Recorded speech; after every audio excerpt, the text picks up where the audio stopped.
by one of our favorites. Guy's been crushing it over at 247 and has been doing a heck of a job every time he's come on the show the last couple of weeks. Our guy, Glenn West, senior writer from 247 Sports. Glenn, good morning. Thank you for joining us. Hey, guys. Good morning. Thanks for having me.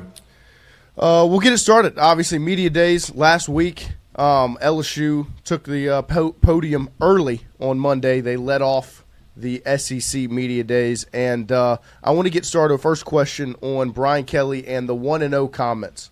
What was your reaction, your takeaways from BK on the podium on last Monday? But that 1-0 comment specifically and kind of the stress and the emphasis that this LSU football program is putting on that first game. Yeah, look, I mean, it's been 5-6 years now since LSU's won one of those openers, and they really have not shown up, to play ball the last couple. And so I think for LSU, what's really important here is that they devote their time, their energy, their effort into making sure that they don't get caught off guard in this game. And I think probably the biggest thing for me is, Clemson is probably the most talented team that LSU's faced during this run of, week one losses that they've had. Don't beat yourself. Like, that's the thing that I think LSU's going to have to really avoid in this game. It's just not beating themselves. If Clemson's the better team and they're going to beat you, then they're just the better team and they're going to beat you. But the thing that's really cropped up on LSU the last couple of years, and why you saw Brian Kelly going viral last year for banging his fists on the table after the USC game, is LSU just made a lot of self-inflicted mistakes in that game. And so I think really the attention to detail and the focus for this year has just got to be focused on being fundamentally sound, being ready, being prepared to handle that atmosphere. This is going to be the first true road environment that LSU's played in during those week one stretches there. So that's going to make it really tough as well. But they've got to win this game. Like we're past the point of no return in terms of just LSU, dropping the opener and not playing up to the potential and the standards that the program has shown to be here over the last 2 decades. So they've got to get this fixed. I like the approach. I like the fact that they are really devoting a lot of time and energy into this game, and we'll see what that looks like and how efficient they can be on August 30th. But there's a lot of time between now and then where they're going to have to put in a lot of really good work. Glenn, were you surprised to kind of hear him put so much emphasis on week one, whatever? It feels like that's something that should have been emphasized for the last 3 years, and now he really has Brian Kelly has gone out of his way to make sure that people know, because he said, I believe the quote was like, I'm not usually an all-in guy week one, and now he's very much going all in. Are you surprised that he's not maybe catching a little bit more heat for his lack of preparation, you can say, because he said it the first, 3 years? Yeah, look, I think that's a good point to make, but I think they have taken it to another level. I mean, even yesterday there was a photo that I think I saw Calvin Bolden, post on his social media account, where even when you walk into the football ops facility, right there to the right, they've got a big screen with, I think, the flight details of Clemson on it. Like they weren't doing that stuff in previous years. Like they've really kind of upped the ante here in terms of just their devotion to understanding how important that first game is. And so I get what you're saying there. I don't know that that they had the pieces in place the last couple of years to be able to win those kinds of games or to be able to beat a Clemson on the road. They feel like they have the defense. They feel like they have the roster and the players to go into Clemson and win that game. And so I think it's good that they're really fully leaning into this thing. And like I said, though, they've got a lot of work to do and some major question marks to answer, I think, between now and that first game. And to me, and I talked about it a little bit last week, it feels like this first game for LSU against Clemson, when you compare it on paper to the last three, like you said, this is the most talented roster they'll be facing. That makes it feel almost like it would be the most acceptable loss out of the first four games. Florida State, USC, and now Clemson, where it's the most talented roster you face. They'll likely be a top 5, maybe top 3 team in the country, and you're traveling to their home field. So it feels like on paper it would be the most acceptable out of those four, but the fact that LSU has lost the previous 3 has almost taken away that stock or that ability to say it's acceptable. Yeah, there's no acceptable losses, I think, for LSU this year. Like this is a team that was built to beat every team that's on its schedule. Like, I mean, they feel very confident in that. And I just, being around the team in the spring, and you guys were as well, but like, you can just see the talent level is a little bit different than it has been in years prior. And I think that when you hear Garrett Nussmeier talking about also how close the guys are and how connected a ship this has been really since they reconvened in February and March. I think that there's a lot of confidence going into this year that they can be the team that can win these types of games. And so, a loss at Clemson is not going to be the end-all, be-all to your schedule. It would be another really disappointing start to a season, and one that, I think would catch a lot of heat for Brian Kelly haters. But I think that they also have the group and the roster to be able to bounce back from that. And it's just about, how many losses, though, how much wiggle room do you have left over after that Clemson loss? And it would be very little. And you'd have to be a really pristine, almost perfect team the rest of the way to be able to get to have your season-long goals that this team obviously has. So, the Clemson game is going to be a major mile marker, I think, in the Brian Kelly era. I've been saying it for months now, and what the result of that game is going to really, I think, tell us a lot about where this team's going and where the long-term future of the program's going. And then, obviously, Brian Kelly brought his starting quarterback with him, Garrett Nussmeier, 2 media days last week. I want to get your thoughts on some of the things Nussmeier had to say, but also he was, I guess you could say, and I would go to say he was snubbed. He should have been all-SEC first-team quarterback, and he ends up getting all-SEC second team. So your thoughts on him not getting the nod as a first-team QB and some of the things that Nussmeier said at media days last week? Yeah, I don't put a whole ton of stock into the first team or the preseason, the all-SEC preseason, pecking order of where teams are. I believe that I think I heard this on another show, that there were 1,100 credentialed media and only, I think, 200 of them voted on these things and, or I guess on these all-SEC teams in the preseason. And so, it's just a very small sample size of the actual media that was credentialed to go to media days. I didn't cast a ballot, just to be completely honest with you guys. Like, I was busy writing a bunch of stuff and trying to catch up on work and things of that nature. But I think, look, I guess you can say that it could be added fuel for a guy like Nussmeier. I just don't think that's his personality. I don't think that's something that he really pays attention to all that much. I mean, I think he understands that the individual goals that he has will come through team success, and the pieces that LSU has put around him this offseason, I think, have really opened his eyes to the potential of this offense. And certainly when you get into the red zone and the third down situations that maybe LSU was a little bit more inefficient with last year, having guys like Barian Brown, like Nick Anderson, like a second year of Trades Green, Bauer Sharp, another year of development with Aaron Anderson, Chris Hilton back and healthy. Like, this is a really legit loaded group of skills players around Nussmeier, guys he's going to be able to get the ball out to quickly, when things maybe aren't there. We've heard him talk a lot about his off-season devotion to his body and putting in a lot of work to getting ready to take off with his legs a little bit more. Not saying he's going to run for 700, 800 yards, but if he can go get 3, 4, 5 yards here and there, move the chains when needed with his legs, then that's something that I think defenses are going to have to respect, and it's going to make this offense even more difficult to plan for. So I think there's a lot going for him this year and this offense, that he doesn't really need any added fuel to the fire to really be the best version of himself in 2025.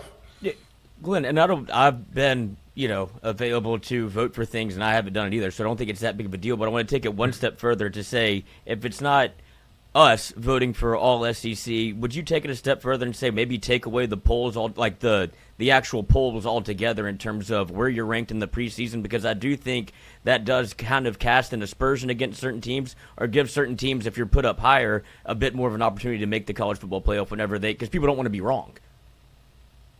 Yeah, I mean, it's an interesting question. I think probably the thing that I would say to that is just it's just another way to really kind of build up preseason hype around a lot of programs, or just kind of a lot of talking points going into the season. I mean, case in point, we're doing it right now. We're talking about right now, going into fall camp. So, like I said, I think it's really just for the talking heads and for fans to maybe talk a little bit about. But I just don't think programs in the conference or around the country are really thinking oh my God, they put Missouri 12th. What are they thinking? They have LSU 4th out of 12 out of 16 teams in the SEC. Like that's not right. Like I just don't think that these coaches and these players and these programs are really putting a whole lot of stock into that. So I personally wouldn't be I'd be okay if you just got rid of it, but it's also giving us more content to talk about here going into fall camp. So can't complain about that either. It's a necessary evil. Yeah. And like you said, fall camp obviously on the way.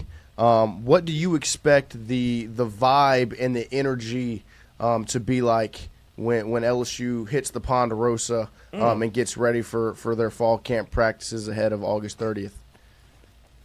Yeah, I mean, very energetic. I would expect this group to be very dialed in and focused. But look, I mentioned that there were some questions that I have going into this thing. I think you have to start with the offensive line and just what the development this summer has looked like for those guys. Now that you've got Josh Thompson and you've got Braylon Moore, all these guys that have now had 5-6 months with the program, and even those freshmen. Karius Kern was a guy that I asked Nussmeier about at media days, and he said that the dude is just an absolute wrecking ball of an offensive lineman. And so I think there's going to be a lot of decisions that are going to have to be made over the next 6 weeks that for this offensive line to really kind of get going and be the group that can handle a defensive line like Clemson. I mean, that's not an easy first game for this group that's replacing 4 or 5 starters to go up against a veteran defensive line that Clemson has, guys that have played together for several years now. That's going to be a huge wake-up call, a big test for those guys. And so I think if LSU can have a serviceable, first game on the offensive line against Clemson, where Nussmeier is not being pressured every single time, or they're able to open up a few running lanes. Then I think that really opens up a lot of different things LSU can do in that first game against Clemson. But getting to that point is going to be really interesting, and what those guys look like is going to be very interesting for me going into the first few weeks of fall camp that we're able to watch. If you have to pick right now, what side of the ball do you think will LSU's strength lie? Do you think it'll be offensive or defensive? That's a great question. I would probably still lean offense, just because I think the skills position players and Nussmeier and Durham back for a second year. Caleb Jackson has apparently shaved 10 to 15 pounds this summer and is looking a little bit more fluid, a little bit more quick twitchy that we saw in his freshman year.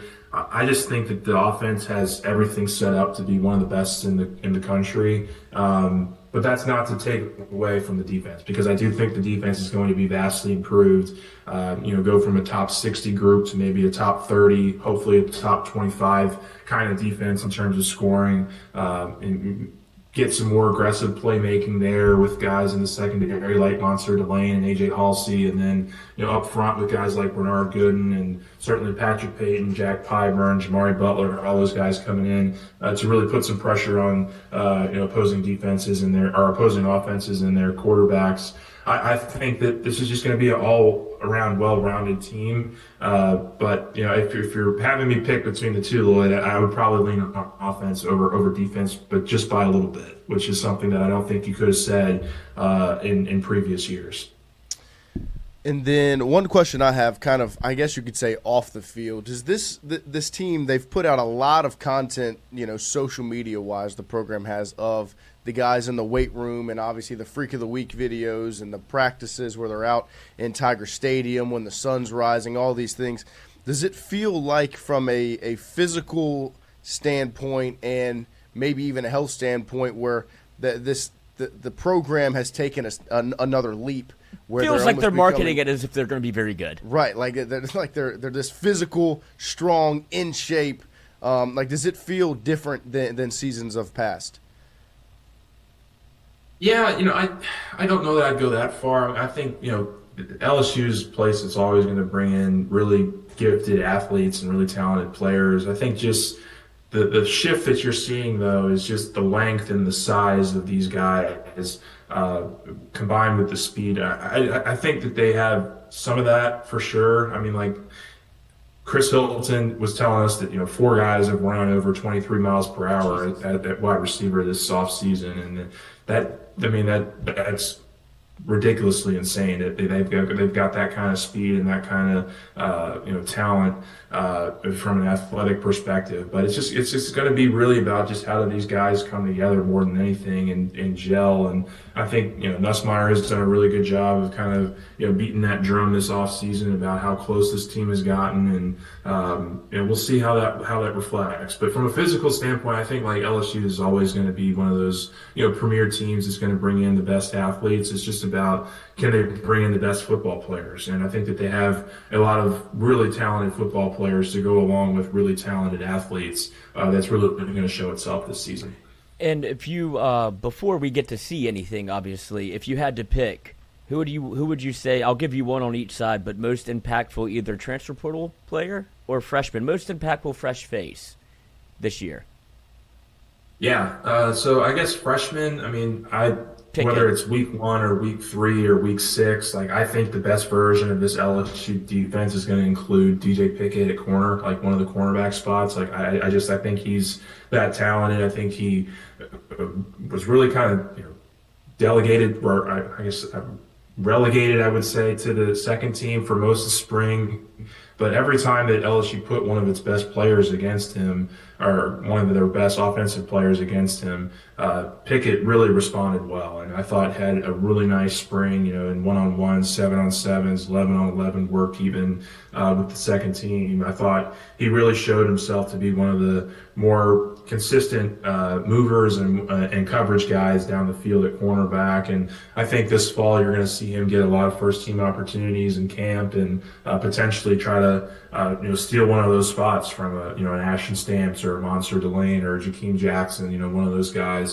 Somebody's going to have to be phased out of that rotation if Pickett's going to be in there. So I think he's somebody that I'm going to be keeping a close eye on. LSU worked very, very, very hard to get him a part of that class last December, and I think they did so knowing that he could be a real impact player right from the jump. And so and then, on the offensive side, I would probably lean one of the linemen. Like I think Thompson and Kern, or Thompson and Braylon Moore are both going to play a lot early in the season. But they were also kind of on that second team, kind of looking in for a majority of the spring, which is not to be unexpected. LSU's done that kind of stuff in the past with new transfers that are just kind of learning the system, learning the program. But I think Moore, Thompson, those guys are going to be staples of your interior on the offensive line. I think DJ Chester is going to play a big role in that as well. So those are kind of the guys that I would say have the quickest path to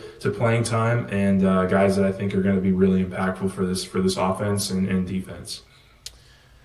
Lloyd asked you the question obviously earlier about the offense versus the defense. I want to ask you about the third phase of the game, which has obviously been a talking point throughout Brian Kelly's tenure at LSU. What are your thoughts on the special teams unit for LSU? Because really it feels like it could now be turning the corner of a talking point in a positive manner, as it was in a negative manner earlier in his tenure, where now you have, I think they had Barian Brown was an all-SEC return specialist. Davion Thomas was third-team all-SEC return specialist. You've obviously got Aaron Anderson back there, who went back for one kick last year and housed it. And you've got Damian Ramos and Aaron Burrell, who have been consistent as the kickers and the kickoff specialists. And then you bring in a guy like Chadwick to punt. What are some of your thoughts on the special teams unit heading into 2025? Yeah, I think at this point, you know what you kind of have with, a guy like Ramos. He's not going to be a guy I think you go out there and ask to kick 55-yard field goals pretty consistently, but he is a very consistent, kind of guy in that 35 to 45 range. And I think that, if, that they need him, that he can go in and make those kicks in high pressure situations. So I think that's good to have and good to know. Burrell's going to be your kickoff guy. He'll boot it, through the end zone almost every time like he did last year. So I think you've got real, special power there with him. And then Chadwick is probably the guy that I'm most interested to see because, LSU lost Peyton Todd, and he's gone to, I believe it's Southeastern. He's gone right down the road now, and he's enrolled elsewhere. So they got all their eggs now in the Chadwick basket. And the springtime, there were some good moments, but also some moments.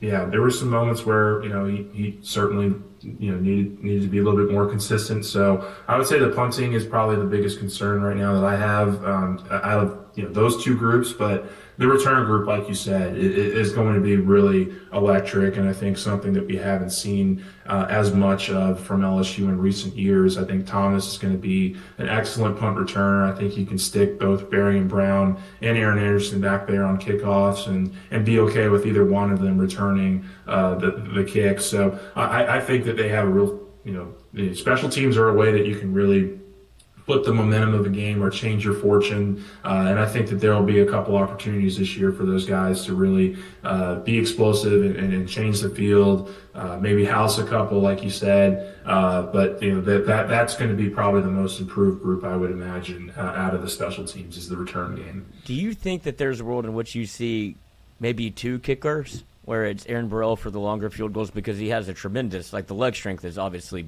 and it's incredible. And then you obviously, It feels like Danny Ramos, anytime it's 45 and in, he's kind of money. But if you have one of these 53, because you've seen Brian Kelly kind of avoid it by going for it, but if you trust Burrell enough to be able to maybe kick a 55-yarder, do you think that's a world in which LSU could live?